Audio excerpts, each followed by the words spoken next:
皆さんこんにちは、ニニのゆうかです。もう10月なのにまだまだ暑いですね。だけど広島も朝と夕方はさすがに涼しくなってきました。この秋っぽい時期を逃さないようにと、秋の夜を楽しめるイベントをすることにしました。その準備と当日の雰囲気を Vlog にしたので、ぜひのんびり見ていてください。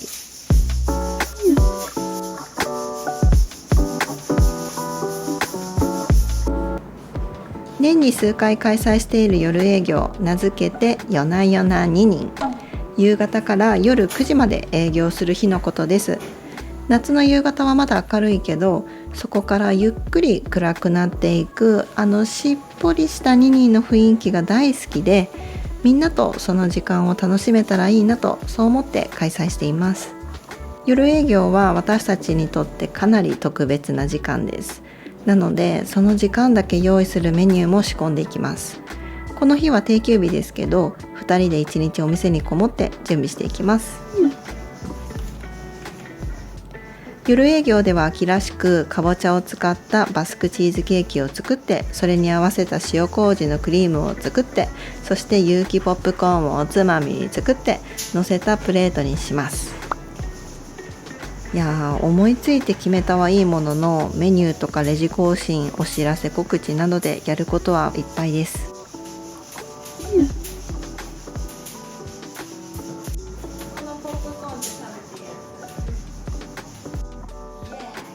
ついさっきまでりんご、さつまいも、かぼちゃなどたくさんの根菜の買い出しに行ってきたので、ここで夫試作ポップコーンをつまんでいきます。チーズ風味をカシューナッツで再現してるんですけども、問題は湿気やすいっていうことですね。小さい頃食べた気がする青いポップコーンの食感の記憶もおぼろげなので、こんなもんなんか、もっとカリッとするもんなんか悩んでおります。ポップコーンが案外頭を悩ませてくるんですけど、とりあえずすぐできることを終わらせていきます。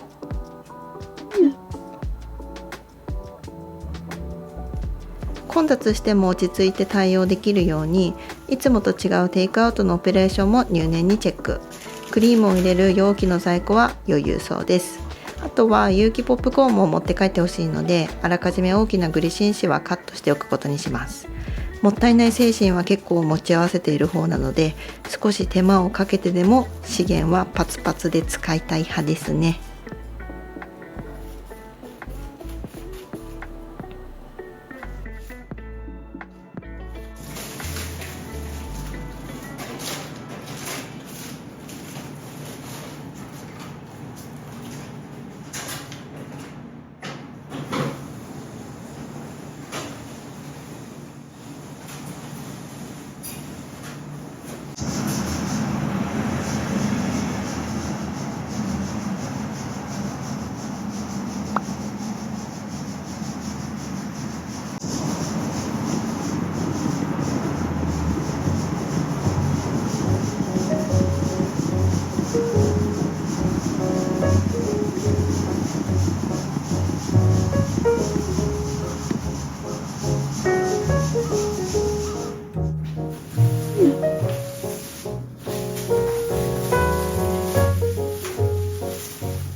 チーズケーキってよくかぼちゃ味になったり抹茶味になったり、味の幅があるスイーツのイメージがあります。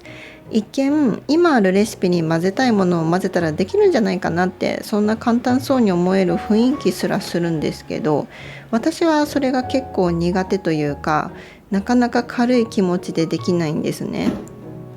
何かを追加で混ぜたら水分と粉のバランスももちろん変わるはずなんです。だからもう自分で一度は納得しているレシピを再度調整する必要があるので、なんかそれがちょっと億劫になるんですよね。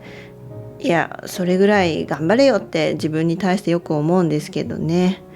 あとは食べてもらう方にあのケーキの色違いって単純に伝わってしまいそうなのも怖くて、これまで同じケーキの味の違いで楽しむっていう提案はあまりしてきませんでした。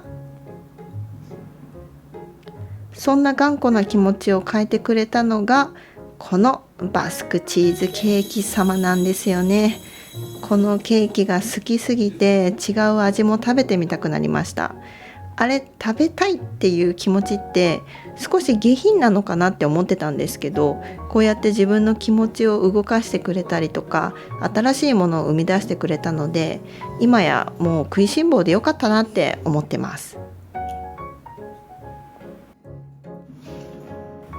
ケーキはだいたいうまくいったんですけど、中央がちょっと弱いので、もう少し水分量を調整するか焼き時間を変えてみるかをちょっと今から食べてみて考え直そうと思います。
だいぶおもろいけど、見た目はだいぶおもろいけど。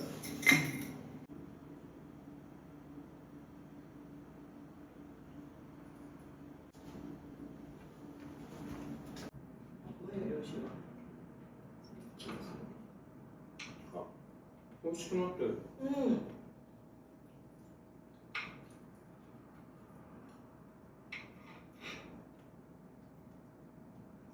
あ、でもかぼちゃ味があんまりない。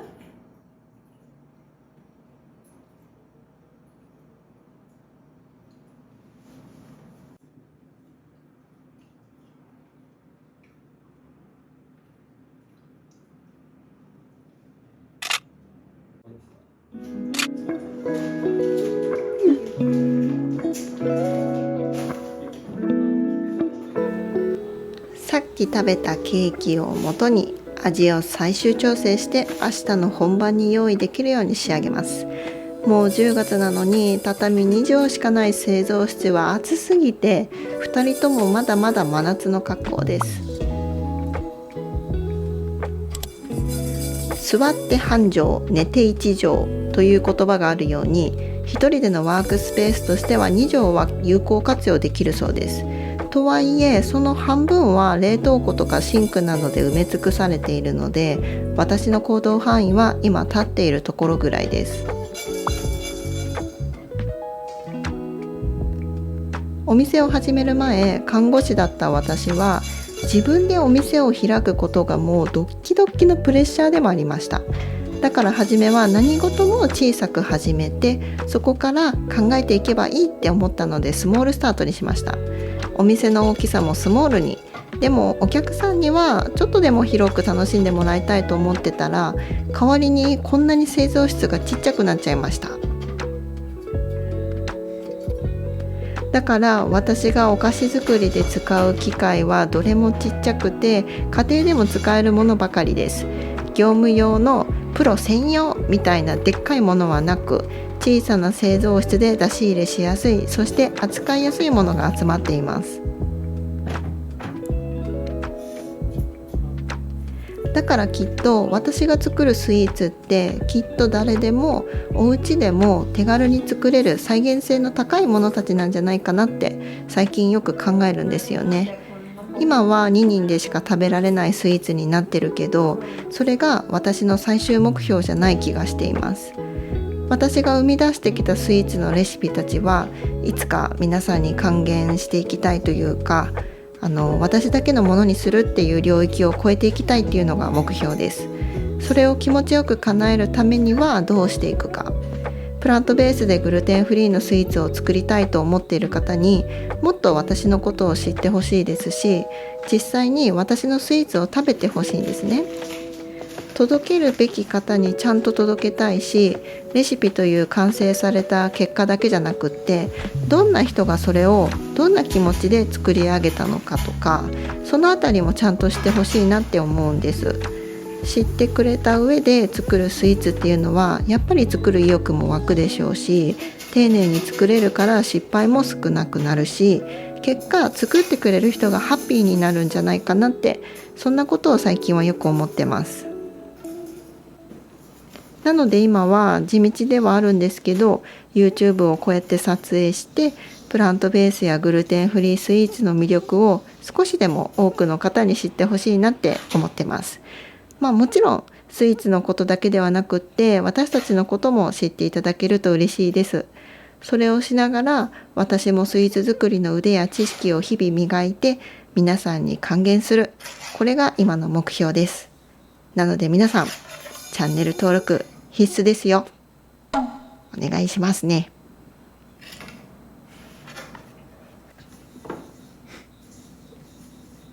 かぼちゃの量が少なかったのでここで追加をしていきます。あらかじめ皮を剥いておいたかぼちゃを蒸してバスクチーズケーキの生地に投入します。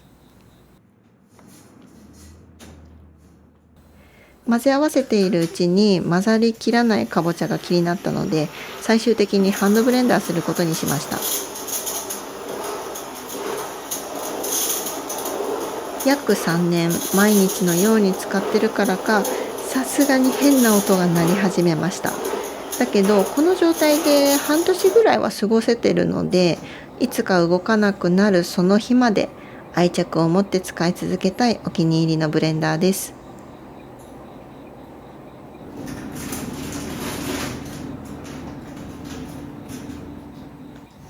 さて、生地が出来上がったので15センチホール型に入れて焼いていきます。新鮮かぼちゃ、いい色合いですよね。できるだけ地物を使いたいので、今回広島県産のをゲットできて大満足です。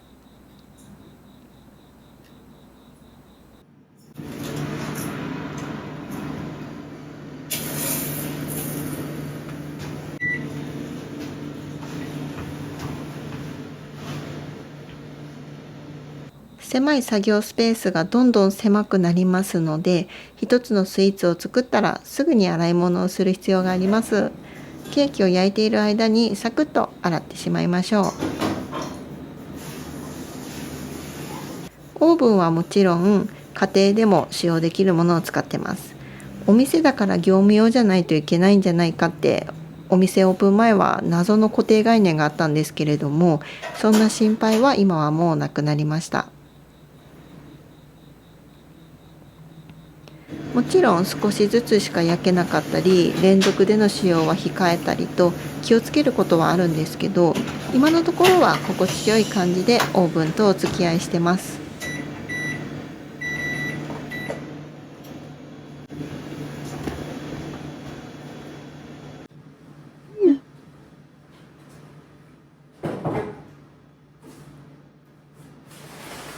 さまざまな備品も届いているので、それぞれの指定場所へ誘導して差し上げます。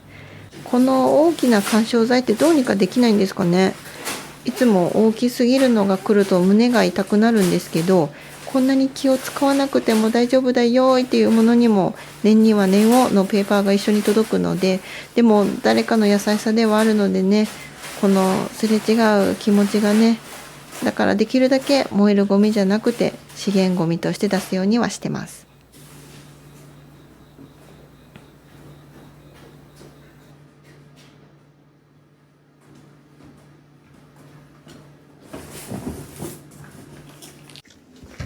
それで言うと、最近は薬局さんに薬を分けて入れる袋を次からなしにしてもらえるかお願いしてみました。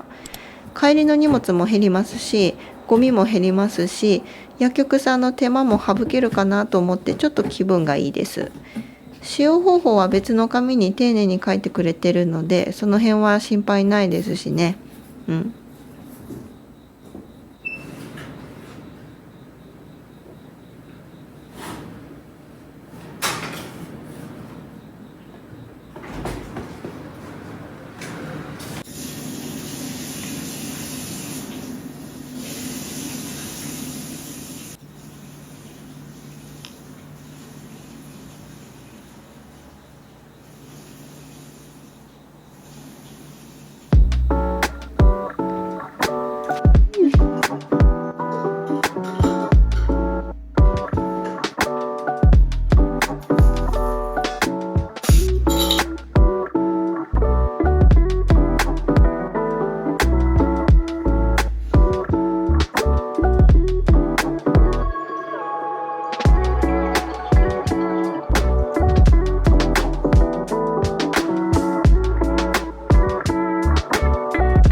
さて、夜営業当日になりました。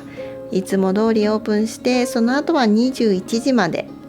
オープンは12時ですけど、9時までにはお店に来て夜の最終準備に取り掛かります。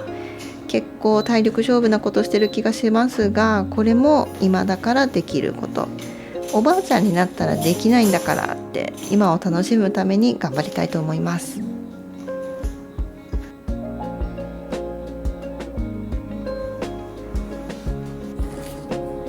アイドリングの時間はなしでぶっ続けで夜9時まで営業するので、準備という準備をすべて終わらせておきます。営業中の余裕ある時にしようって置いておくと一生気になって他のことができなくなっちゃうので、済ませたいことはどんどんやっていこうと思います。